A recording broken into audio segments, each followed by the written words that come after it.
Мен Нағашыбай Қабылбек, Қазақстан заман халықаралық газетінің Астана тілшісімін. Анталиядағы сапарымыздың Алания туризм дамыған қала, Алания қаласы. Бұл қаладағы жаңа барған сапарымызда 3 күнде әрине көп нәрсе көрмеуіміз де білмеуіміз де мүмкін, бірақ түйгеніміз көп. 3 күнде. Бұл жердегі бізде өте риза болғаны түрік бауырлардың еңбекқорлығы, ғаламдық үдеріске деген талпыныстары, жанталаса осы бізде жүріп жатқан құрылыстың өзге де салалардағы жетістіктерін біз өзіміз көзімізбен көрдік. Және де түрік бауырлардың еңбекқорлығы бірінші бізді өте қуанышқа бөледі. Мынау жаңағы ол жақтағы құрылыстан жүріп жатқан көзімізбен көрдік, мысалы үлкен жетістіктері бар, бірақ сонда құрылыстардың сапалылығы бұнда өте оған қатты маңыз беретіндігі. Кейбір көрдік, кейбір үйлерді көрсеттім, тұрғаннан 4-5 жыл болған. Әрине ол үйлердің салынбау себептері жаңа 1-2 этаждан көтерілмей қалған. Олардың жаңа цементтік сапасыздығы. Осыны өте қатты қолға алған үкімет дереу тоқтатқанда ол жаңа компанияның жұмысын. Тағы да жол мәселесіне, мысалы, түрік бауырлардан сұрағанымызда, осы жолдарын қашан дәл естеріне түсіре алмады да, қай кезде салғандар жолдарын. Бірақ әлі күнге дейін айнадай жылтыр, кез келген адам шаршатпай жол жүруге өте ыңғайлы да, өте сапалы жұмыс істеуге, сапалылыққа көңіл бөлетіндігі, әр түріктің өзінің жерім, елім деген өте үлкен талпыныстары адамды ризашылыққа бөлейді. Осы бізден үлгі алатын нәрселер. Тағы да еңбекқорлық, мысалы, біздің қазақтың жерінде қаншама жерлер бос жатыр, мысалы құлазып. Мысалы, тау деп тастақ жер дейміз, соның өзінде мына Африкада ыстық шөлейт жерлерде өсетін өзі жылы жер ғой.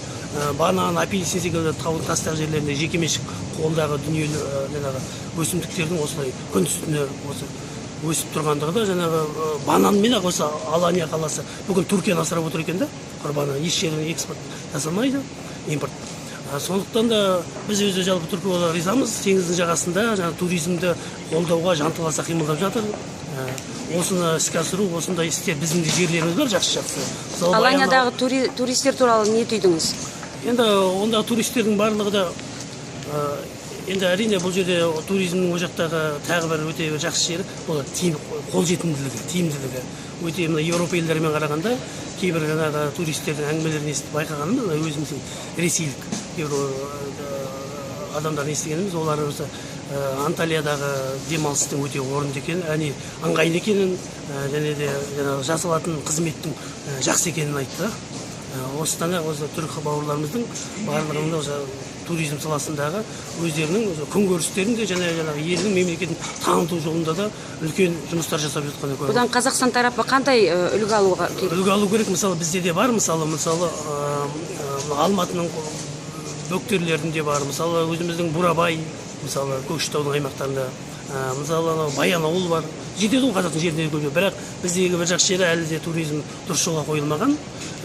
Осы жағынан кішкене өкінішті жерлер бар, әйтпесе бізде де жақсы жерлер бар ғой.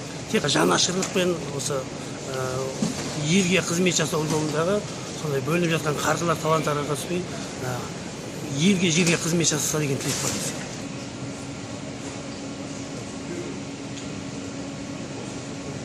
Мен Асқар Ақтілеу, Ақтөбе облысынан келіп отырмын, еркін журналист. Бұл Қазтуризм туристік оператор ұйымдастырған бұл пресс-турға Жас Қазақ газетінің атынан келіп отырмын. Және бұл жолы түйгенім, негізі Түркияда бірінші рет емес болуым, бірақ егер Түркияны туристік жағынан дамып кетті, текстиль, құрылыс жағынан дамып кетті деп айтатын болсам, бұл жаңалық ашқандық емес. Бұл жолы мен үшін үлкен жаңалық болғаны медициналық туризмнің дамып кеткені, дамуы жаңалық болды. Адамды емдеу арқылы, адамға бір үміт беру арқылы, науқастардың сауабына қалу арқылы осындай медициналық туризм дамытып отыруы түріктердің үлкен жетістігі деп білем.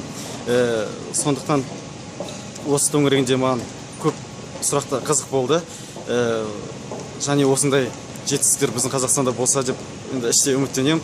Және Түркиядағы туризм дамыған көріп отырып, ондағы төрт қолбас түгіл европалықтардың емін-еркін қыдырып жүргендіктерін көріп, өзімнің айналамдағы достарым, әріптестерім, бауырларым есіме түсіп кетті. Неліктен бізде де осындай бір қазақ азаматтары шетелде европалықтар секілді демалып жүрмеске деп.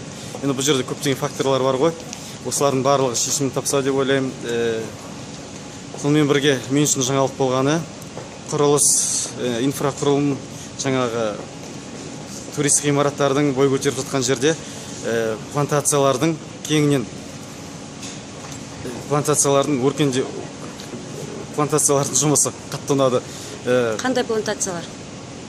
Енді әрбір үй сайын, әрбір үлкен ғимараттардың арасында үлкен плантациялар, банан плантациялар, апельсин, тағы не, түрік өздерінің жемістері, экзотикалық, осының барлығы әлдеқайда дамып кеткен, және ауыл шаруашылығы мен өркениеттің бір жерде қабысуы, бір жерде дамып жатқаны, қатар дамып жатқаны бұл көп затты аңғартады. Және бұл сапарда туристік бизнестен бөлек менеджмент, маркетинг, жарнама жасау жағы, Аланияны шетелге таныту жағы, және басқа журналистердің жұмыстарын өте қызықтырды. Және бұл жерде көп затты түйдім деп ойлаймын. Бұл сапар бізге үлкен